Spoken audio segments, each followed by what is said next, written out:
യജമാനനെ, ഞാൻ ഇവിടത്തോളം വന്ന് ഈ വെള്ളം കോരാതിരിക്കുവാൻ ആ വെള്ളം എനിക്ക് തരണം. ജീവന്റെ വെള്ളം.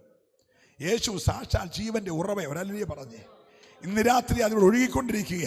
വിശ്വസിക്കുന്നവന്റെ ഉള്ളിൽ നിന്ന് തിരുവെഴുത്ത് പറയുന്നത് പോലെ ജീവജലത്തിന്റെ നദികൾ ഇന്ന് രാത്രി ഒഴുകിക്കൊണ്ടിരിക്കുകയാ. ഏറ്റെടുക്കുന്നവർ ദൈവത്തെ സ്തുതിക്കട്ടെ. അത് ഇന്ന് രാത്രി നരിയാണിയോളമല്ല, അത് അരയോളമല്ല, മുട്ടോളമല്ല, നീന്തിയിട്ടല്ലാതെ കിടപ്പാൻ കഴിയാത്ത ഒരു പ്രവാഹമായി ഒഴുകുകയാ. അപ്പൊ ഇവിടെ പറഞ്ഞ യജമാനനെ, യഹൂദനെന്ന് വിളിച്ചവളിപ്പോളെ യേശുവിനെ എന്താ വിളിക്കുന്നേ? യജമാനനെ. അപ്പൊ യേശു പറഞ്ഞ സ്ത്രീയെ വെള്ളം തരാം, അതിന് പ്രശ്നമൊന്നുമില്ല, തരാനാ ഞാൻ വന്നേ. നിന്നോട് വെള്ളം മേടിച്ച് കുടിക്കാൻ വന്നാൽ നിനക്ക് വെള്ളം തരാൻ വന്നതാ. പക്ഷെ നീ ഒരു കാര്യം ചെയ്യ്, നിന്റെ ഭർത്താവിനെ പോയി വിളിച്ചോണ്ടോ. അപ്പൊ അവള് പറഞ്ഞു, എൻ്റെ കല്യാണമൊന്നും നടന്നിട്ടില്ല, പിന്നെ തൻ്റേതല്ലാത്ത കാരണത്താൽ വിവാഹബന്ധം മാറിപ്പോയതുകൊണ്ട് അനുയോജ്യരായ വരന്മാരിൽ നിന്നും വിവാഹബന്ധം ആലോചിക്കാൻ ആഗ്രഹിക്കുന്ന പത്രത്തിൽ ഇട്ടിട്ടേ ഉള്ളൂ, കല്യാണമൊന്നും ഉണ്ടെന്നില്ല.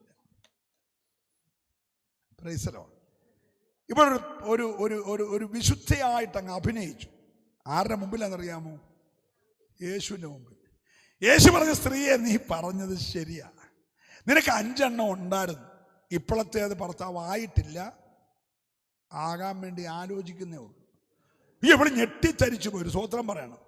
നിരാത്രി നീ ഇരിക്കുന്നതും എഴുന്നേക്കുന്നതും നടക്കുന്നതും കിടക്കുന്നതും അറിയുന്ന ഒരു ദൈവം, നിന്നെ നന്നായി വിവേചിക്കുന്ന ഒരു ദൈവം, നിന്റെ രഹസ്യവും പരസ്യവും അറിയാവുന്ന ദൈവം, അവന്റെ ദൃഷ്ടിയിൽ മറഞ്ഞതൊന്നുമില്ല.